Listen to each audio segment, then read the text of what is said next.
Today we're going to have a look at a fingerpicking pattern that I've lifted from Jeff Buckley's version of Hallelujah. Stick around.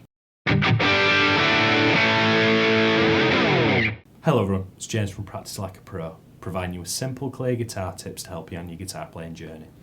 So I've come across a great little fingerpicking pattern that I want to share with you. Now, it's not the whole song, it's just the kind of main figure for you to mess around because it's got a moving bass note. But you can apply this fingerpicking pattern to the rest of the chords of the song should you wish to learn it. So the original's in the key of C. Jeff Buckley puts a capo on fret 5 for the simple reason that I left my capo at home. We're going to do this in open position, probably helps some of you out. If you want to play along to the Jeff Buckley record, put the capo on 5 and obviously treat frets 6, 7 and 8 as frets 1, 2, 3 and 4 like you normally would. This also works over the Leonard Cohen version as well if you stay in open position with no capo. So as I've said before, this is a finger picking pattern, so we're going to use as all as digits on this hand. Dead easy chords for this. It's just a C to an A minor, and that's all we're going to use for today. Just going between these two parts.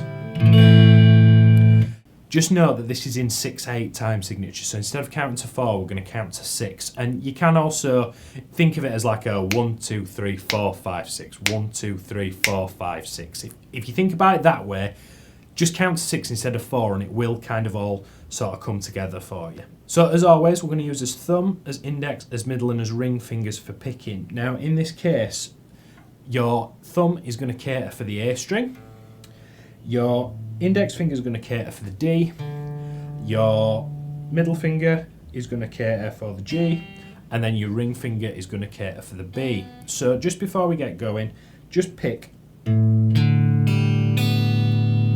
all 4 strings sequentially for me.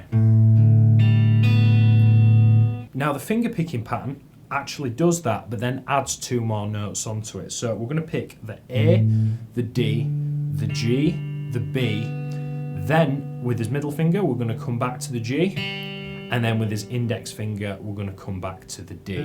So I'm going A, D, G, B, G, D.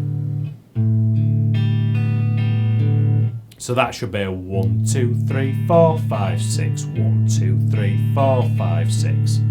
So for his first step, all we need to do is just plonk that C chord with his fret in hand and pick the same notes. 1, 2, 3, 4, 5, 6. To follow on from that, we're going to play his A minor chord and do exactly the same. 1, 2, 3, 4, 5, 6. Then if we glue the 2 together,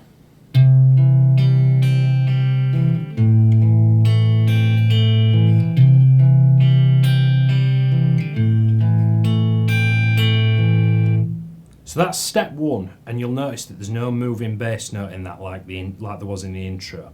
So what we're going to do, we're just going to replace the last note of each of the bars. So you're going to play the first 5 notes like you normally would. 3rd fret on the A, 2nd fret on the D, open on the G, 1st fret of the B, open G, just the same fingers. Now what we're going to do, we're going to lift our 3rd finger off on his fretting hand, and we're going to take a 2nd finger and move it up a string to play this note here, which is a B. So we've got 3, 2, 0, 1, 0. Take the 3rd finger off, lift the 2nd finger up, and catch that bass note. A little bit of a coordinate. You might find that you have a couple of coordination issues with this.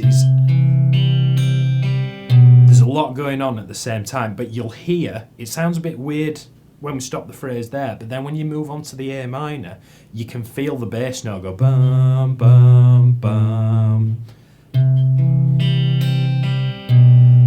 Then we're going to go to A minor, and again, pick the same 5 notes as you did before, but the last note, we're going to do the same. You're going to lift that 2nd finger up to catch the 2nd fret of the A string again.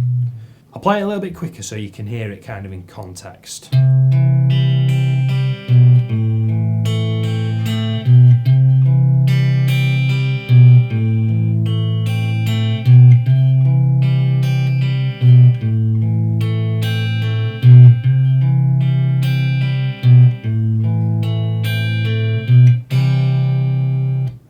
Now that will work over the rest of the song, maybe not necessarily with the moving bass note as it goes to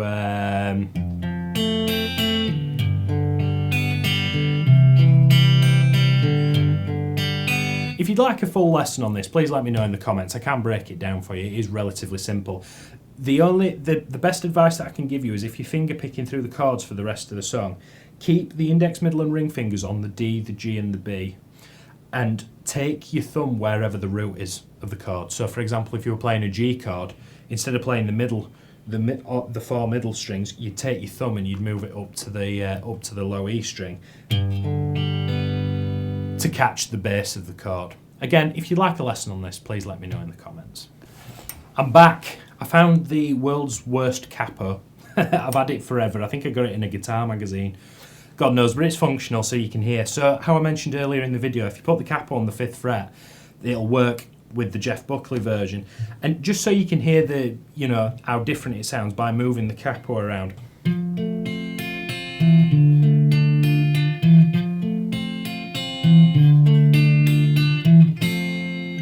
Ever so slightly out of tune, but make sure when you put the cap on, it might just be worth, if you've got a little clip-on tuner, just double checking all the notes are in tune. So I hope that helps. It gives you a really sort of basic introduction to finger picking with a moving bass note, and that's where I start a lot of my one-to-one students with finger picking, is little patterns like that. I say it all the time, it's almost becoming a meme now on the on the channel. Practicing on the sofa, that's a great one that you can do while sort of somebody else in your house is watching Strictly Come Dancing or rubbish like that. You can quite quietly just work on, like at the minute I've sort of turned the volume off on my guitar. Can't really hear it.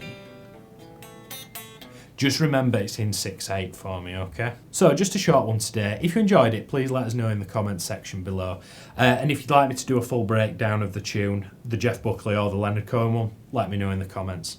If you enjoy what we do, please do consider subscribing to the Practice Like a Pro YouTube channel. We upload 3 lessons a week. And if you've got a little bit more time, you'd like to learn something else, please do consider watching some of his other videos. As always, thank you very much for watching, and until I see you next time, keep practicing like a pro. Cheers.